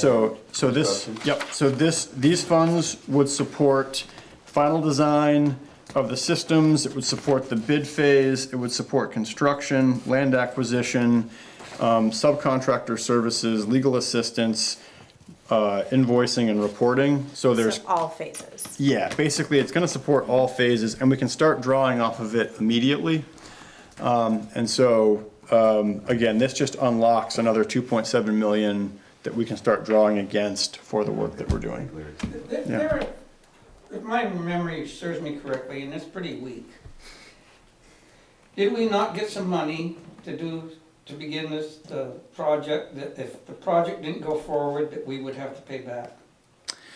Yeah, so that was some of the early, like search grant monies from USDA. I think the search grant specifically is the one that it was, what we call no risk capital.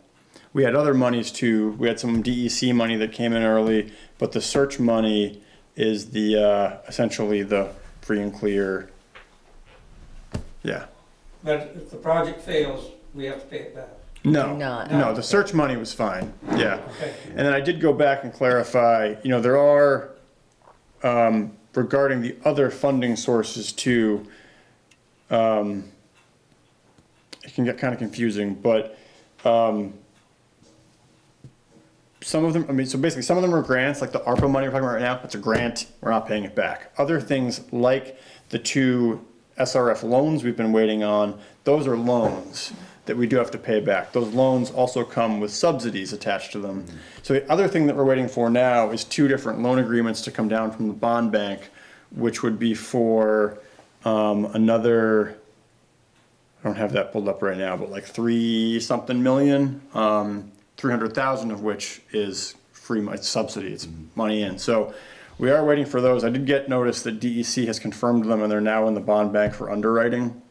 We were supposed to have these in May. If the scope of the project changes, we won't need all of that funding. And so there's no penalty for not accepting that loan. There's no penalty for not using the loan or not doing anything with the loan, no. Okay. Yeah, no. Before Yeah, we still down the continue to talk about this ARPA funding, and I'm sure we're getting to like signing this grant paperwork, part of the viability of this center project is that the user fees are Still reasonable. for the base of customers. And is that part of the work that That's is part of being looked at right now? That's what we're trying to tease. Yeah, being updated, Yeah. like as a separate entity, it would cost this to run this, and here's what we've got for. If folks remember the spreadsheet that we looked at back last time we looked at this, might have been even June, but it had all the costs broken, it had all the income centers broken out, and then it had the costs, and then it got into the loan repayment terms and the number of users and the operations and maintenance costs. Yes. So what we're doing now is we're basically recreating 2 completely of them. separate spreadsheets. Okay. Because one of the questions is,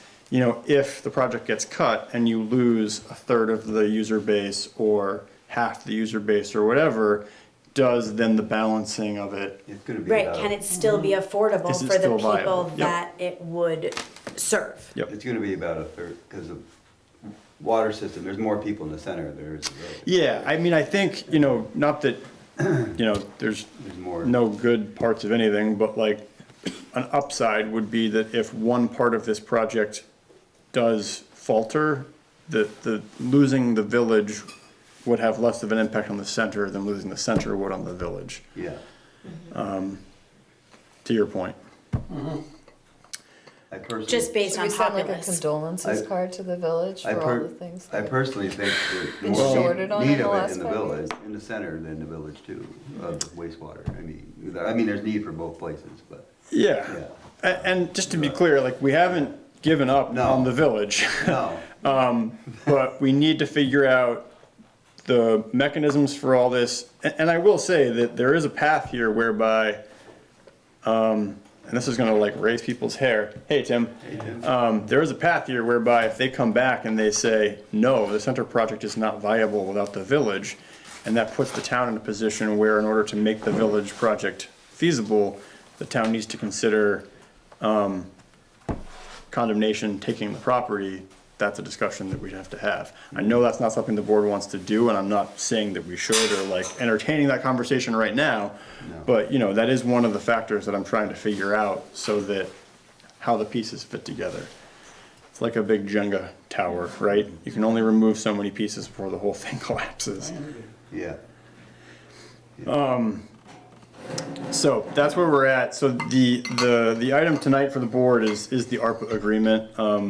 Again, we've got that in hand right now. We should just sign it and get it back, and that will unlock the 2.7 million to begin reimbursement against. And this is probably some of the most free and clear money that we're looking at here. Do you think that it's putting the cart before the horse to sign that before we have like this viability sort of study back from the engineers to know that it's going to be like feasible to move forward with the center project? No, because we've got things progressing that we are gonna be wanting to bill against this now. Okay. One of the challenges with this project that we've always seen is that we essentially have a drop dead date of December 31st, 2026. Yeah. And in order to meet that, we need to keep work moving. So for now, essentially what's happened is all work in the village has paused, and the engineering team and the legal team has all shifted their work towards the center. So that work is still progressing. Okay. And we have essentially burned through the other reimbursement sources that we've been using, so we do need to pivot to this ARPA agreement. We could also go and start drawing off of the SRF loans that we were supposed to have in May, but they are still with the bond bank and underwriting. I'm hoping we have those within a couple of weeks, but we'll see. And to Larry's previous point, should we not complete this project because of the nature of this project?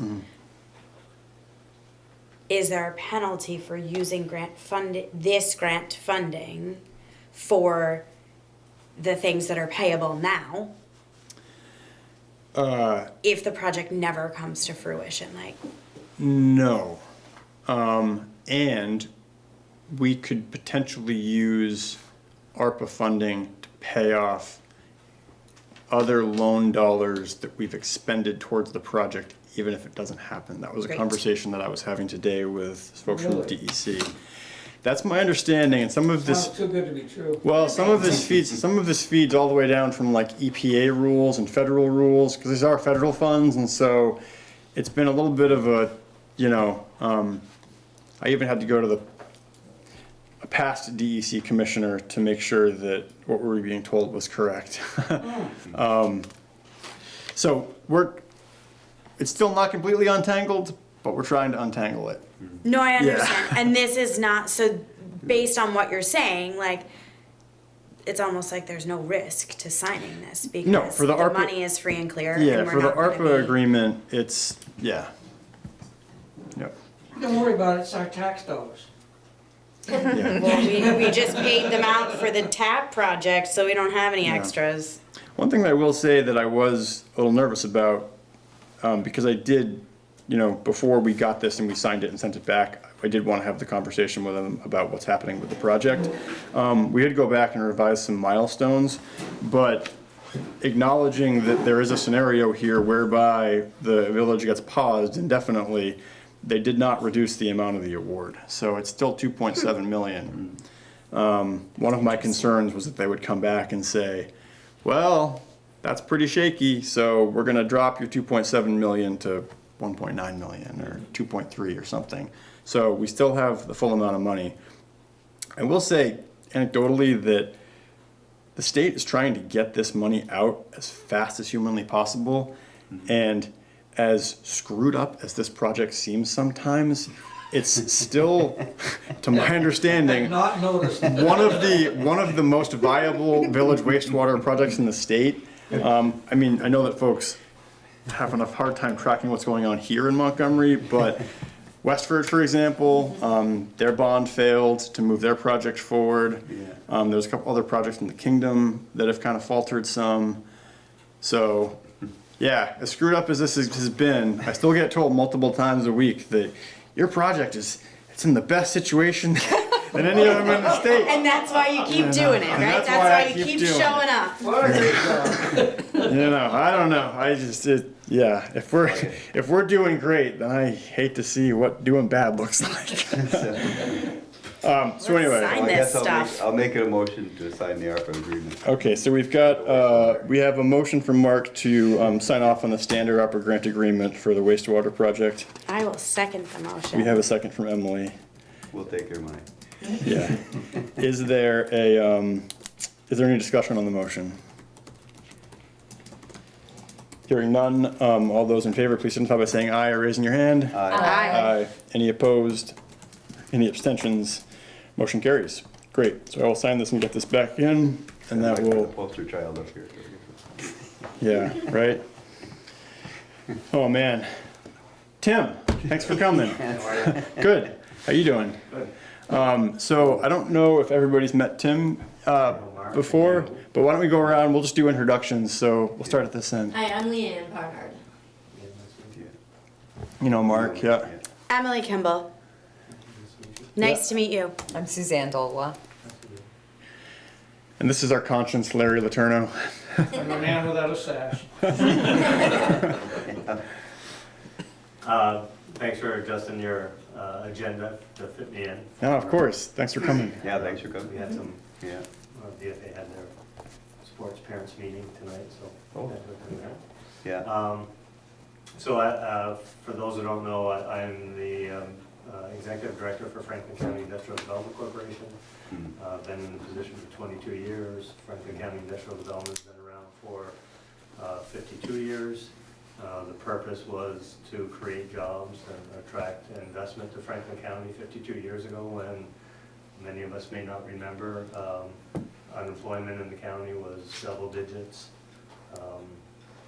So originally the focus, and right up to probably 3 or 4 years, and even more so now, or not more so, but even now, we're still focused on attracting more of the manufacturing type jobs than we haven't engaged in like retail. We were engaged in attracting Walmart to St. Albans or anything like that. We've been focused on trying to attract manufacturing with the understanding that manufacturing provides better pay, better benefits, more security in many aspects. We're focused on some technology. Franklin County doesn't have a lot of technology, but we hope to attract more with data technologies in St. Albans.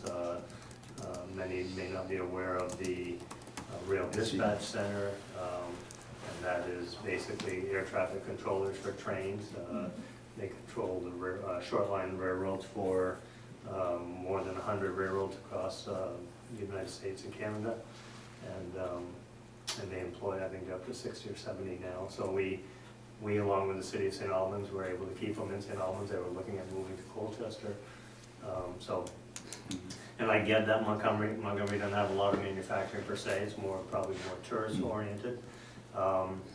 But we understand that each community in the county, 17 of them, do have residents that work at Barry Callebaut or Ben & Jerry's or Vermont Precision Tools. So We think that all towns benefit from the job creation moving forward.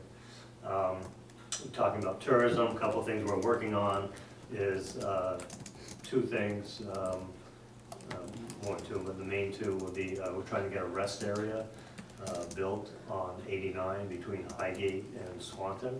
Oh.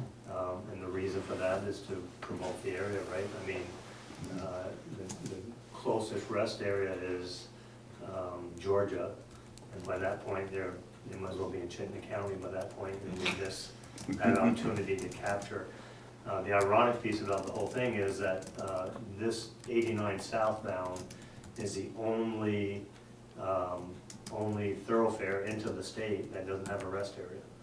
So if you travel the state, 91, 89 down in where Springfield has it, Guildhall, I think, coming into St. Johnsbury, Derby Line, That's true. taking Route 4 over to Whitehall, New York, they all have rest areas or welcome centers.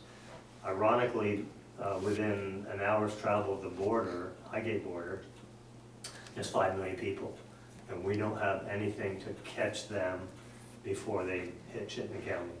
So, right now, V-Trans is looking for land. I think everyone, I think the administration is on board with getting something here in Franklin County.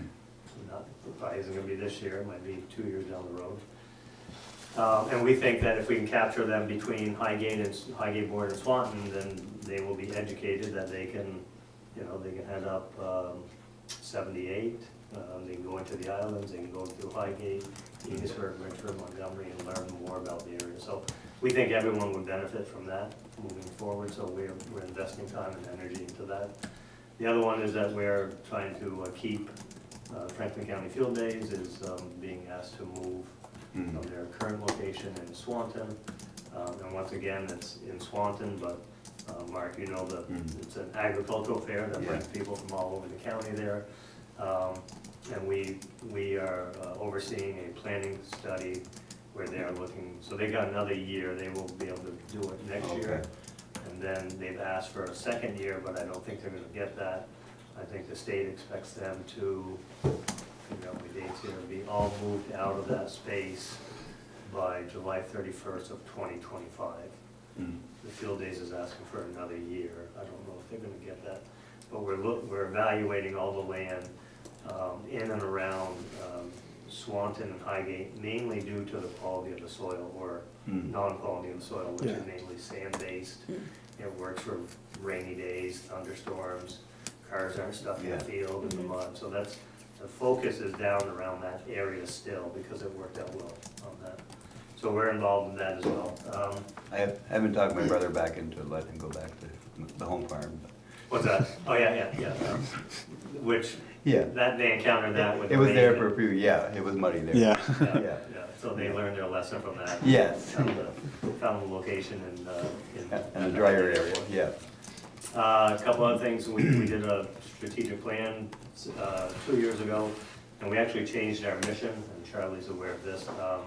We are not quite so focused on attracting manufacturers now, although we're not going to turn anyone away. The issue, and what we heard very clearly when we did our strategic plan, is that no one can find employees, so why are you trying to bring new business when we can't fill the jobs that we have now?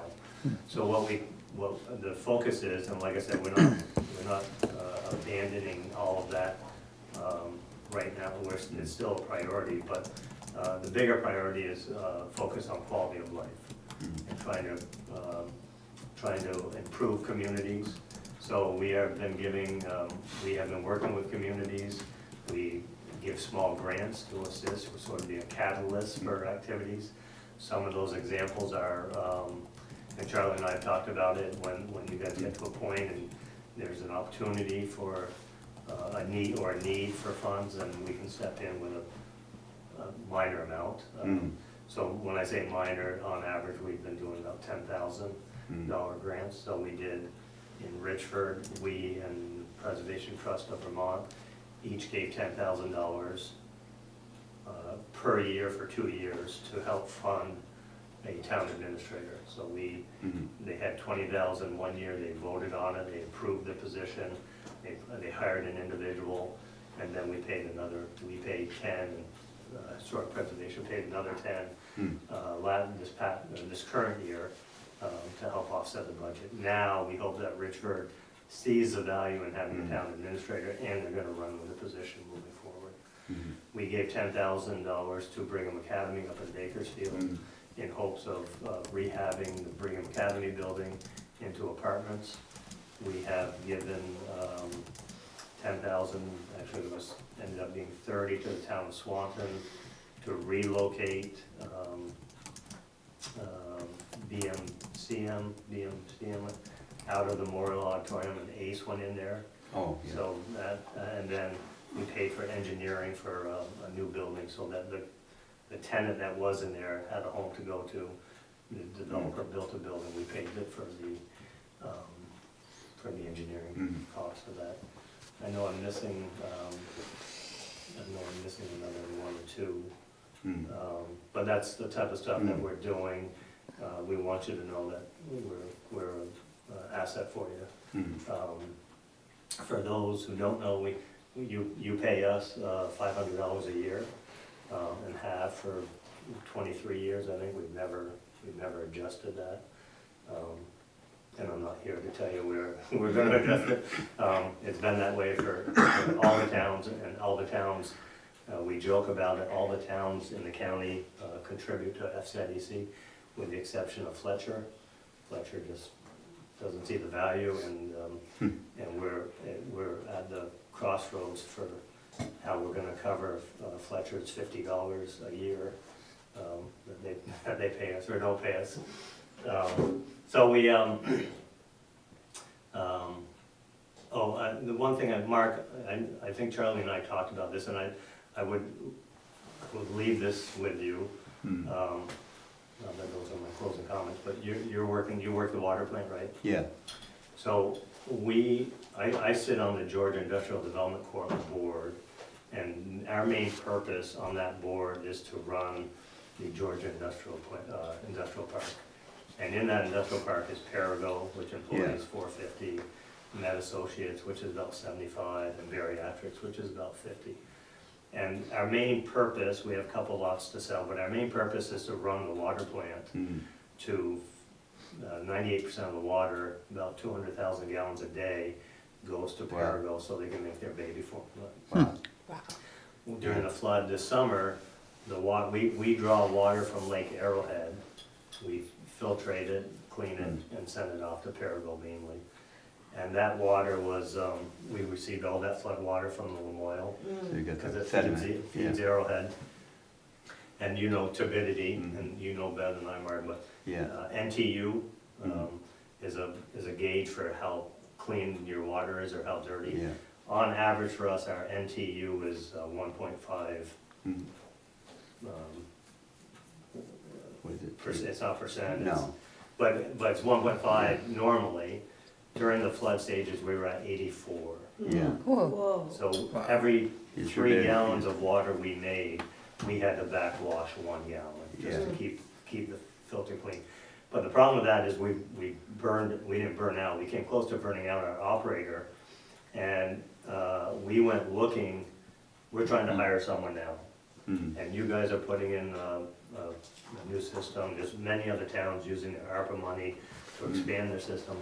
There is no one to be had to hire for an operator. We put it on Indeed, we have it on ZipRecruiter. We had 2 people that were interested, they were certified.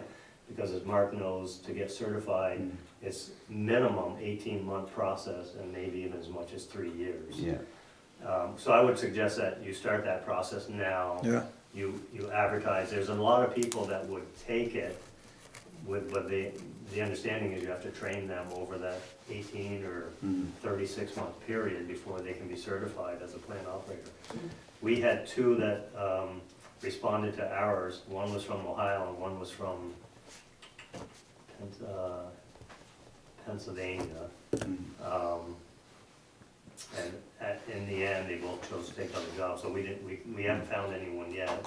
We do have one individual training, but he retired from Global Foundries. He doesn't want to be a full-time No. operator. He wants to fill in, he wants to cover vacations, he wants to go to Florida, he wants to, so we have him, he'll be able to pass the test probably in a couple months, but he's not that full-time individual. We have our plant operator who's filling in part-time, Brett Palmer. Oh, is he's still working? 75 years old. Yeah. And he's still working. Yeah. So, I guess my suggestion is, I mean, start thinking about, because along Mark or your other individual's gonna be working, but you should start that training process now. And we may have to go that route, we may just have to start training another individual and bite the bullet and pay for that extra time. Yeah. So, trying to think, Have you found, when you were advertising for that position, were you solely looking to hire an individual to be an employee of the industrial park or the entity to do this? Or were you also putting out kind of an RFP to firms that do that kind of work? thanks for that, Travis. So the way we have it set up, we operate the plant 5 days a week, and then we contract with Simon Water Simon Systems Operating, to come in and do the weekend work. Okay. So that frees up the operator, they're not going 7 days a week, those 2 days are covered. But if they leave, then we're in, and we did reach out to Simon to say, can you give us another day, can you give us Friday, Saturday, and Sunday? They can't find the help And either. he said, Yeah. I don't have. Because, okay, 'cause that was my follow-up question was, I wondered if firms like Simon are also seeing the same. Yeah, they're struggling. Yeah. I mean, during that flood period, we reached out to everyone. We got a list from Rural Water. They gave us all the 4A or 4B operators. Yeah. And we contacted all of them, and people had left to take other jobs. People had retired. We couldn't find anyone to help us cover that load, and we came very close to burning out our operator. Yeah. Unfortunately, he's still with us, but Yeah. it's a really, and like I said, other towns are doing the same, are gonna be adding on, and their staffing is older now as it is. Yeah. And so if, just for you guys, I mean, we continue to advertise, and we get a lot of people that are interested, but we don't have the time. We're looking right now to get a plant operator, because Brett doesn't wanna do it for the next 2 years. Yeah. So, our strategic plan, we're focused on helping communities. Oh, and many of you know we bought the Pearly block on Main Street in Enosburg, so SCIDC bought that. Oh, okay. We renovated the whole, it was vacant for 6 or 7 years where the drugstore used to be. We have 2 retail spaces now, the Shake Shop and there's Healthy Nutrition, and then these flowers. In the back of the building where we renovated the warehouse as well, supervisory union is all that's where there they now. Yeah. We have we inherited 8 apartments above on the 2nd floor, but we're gonna be putting 4 more out back above the warehouse to help with some housing and bring people downtown Enosburg. So that, I just totaled it up. The project itself cost us about 1.9 million to rehab that in Enosburg. Yeah. Wow, that's great. So, Yeah. I know you're gonna do a streetscape, right, moving forward? It's the plan at this point, to move it forward. We've donated a number of benches. Yeah. If you want a bench let us know. Yeah. If there's other community events, like we donated to the Enosburg Playground, we donated to Swan Playground, we donated, I'm not saying we're gonna be your main contributor, but I'm talking in that 1,000 range, we can always assist with projects and, and if you do the streetscape and you want a nice wrought iron bench, like we have, I think we have 10, we have one, we donated one, the green one at the Montgomery playground. Oh, okay. Oh, yeah. For Gary Phillips. Yeah. Oh, yeah. So that style is Yeah. sort of the style we donate. Yeah. And we're more than willing, if you have a project and you wanna give me a call and we Yeah. can work with you on it for sure. That'd be great. Yeah. So, Yeah. I think that's Okay. unless people have questions of me, and like I said, I try to get around to all communities at least once a year. COVID threw a little wrench in the works, but and Charlie and I communicate not on a regular basis, but intermittently. And Charlie presented at our board about the projects, and we're supportive of it, and if we can help in some small way, we're more than willing to do that. Awesome. Well, appreciate the support. Yeah, thank you. Yeah. If there's any questions of me. Is Pat still on your board? Galikas? Pat Kalikas, right, so, well, our board is thanks for that, our board is 18 people, and we try to spread them out throughout the county, and in this region, Pat Kalikas, who's up on. West Hill. West Hill. West Hill. Yeah. West Hill, yeah. I only bring it up because you just missed him. He was in here for something else. Oh, he was? Yeah. But just so folks know, so like we do have a local rep on the board. So. Pat's been with us for, Pat's a nice guy. Yeah. Pat's been with us for 10 years, and actually, my bad, we've talked about when I go out to the select board is reach out to those individuals. I should have done that with Pat, and I apologize about that. No, it's fine. I thought he knew you were coming, but maybe not. Yeah, no, I didn't, I don't think I shared that, but I should have. Yeah. But, so we have, you know, we have almost every part of the county covered, Yeah. so. Awesome. Yeah. Well, appreciate you coming tonight. Yeah, thank you. Yeah, Making the drive over and the support. Thanks for making time and having me, and don't hesitate to give us a call. Yeah. Awesome. Be glad to assist where we can. Yeah. Great. And nice to meet you, ladies. Thank you. Nice to meet Thank you. Nice to meet you. Yeah. Thanks so Have a much, good Tim. evening. You as well. Thank you. Good job. Thank you, appreciate it. Have a good drive back. No questions for me? No, You're good? I have no idea where to put the dent. Give it some thought. Yeah. Thank you all. Thanks, Tim. Thank you. Yeah, thank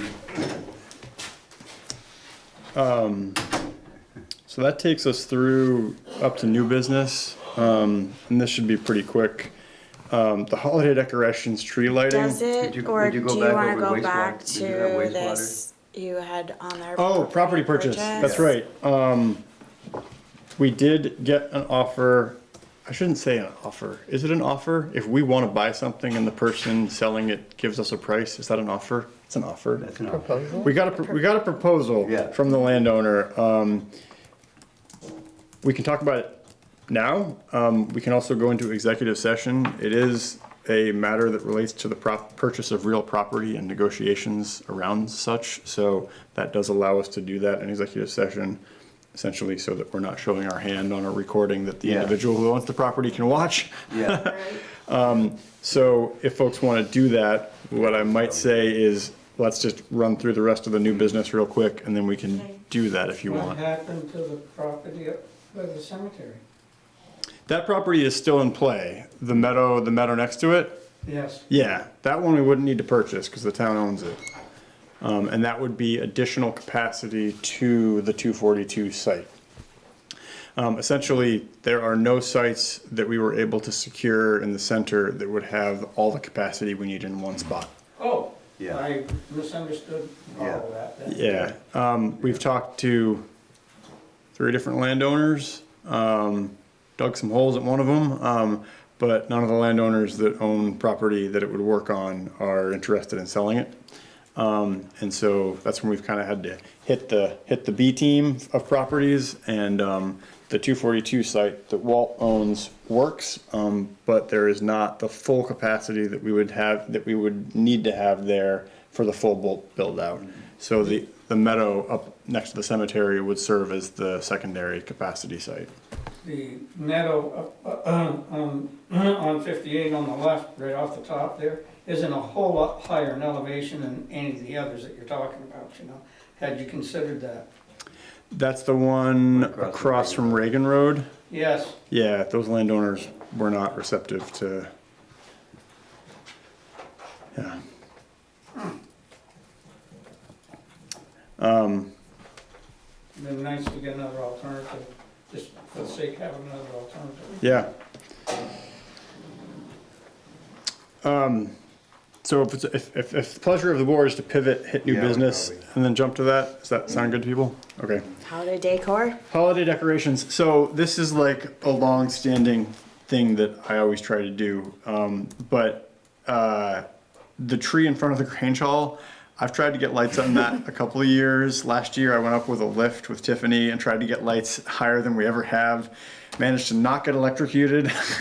but it still didn't really do the whole thing. And so I was getting a quote from a company that does the lights for St. Albans, to ask them what it would cost to get them to put lights in the tree in front of the Grange Hall, as well as the big tree in the Village Green.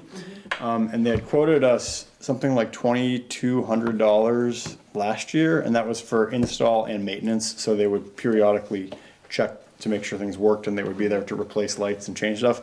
Unfortunately, when I reached back out last week to confirm with them, they informed me that they no longer have lifts as part of their equipment. And I basically said, well, if you don't have a lift, it's gonna be really hard to do what we want done. And he basically said, How are they still doing decorations? yeah. Right? So I really don't know how they're doing the decorations other with ladders. Yeah. So there's no real action. I had hoped to bring a quote to the board tonight for consideration around this. So at this point, there's no action there. That's just the backstory of where that was coming from and what my perennial desire to do. Charlie on a ladder. Yeah. Yeah. What about our budding Grange committee? Maybe they. The Grange Committee, yeah, they can Yes. take it on. So item B under this, we removed, we'll carry that over to the next meeting.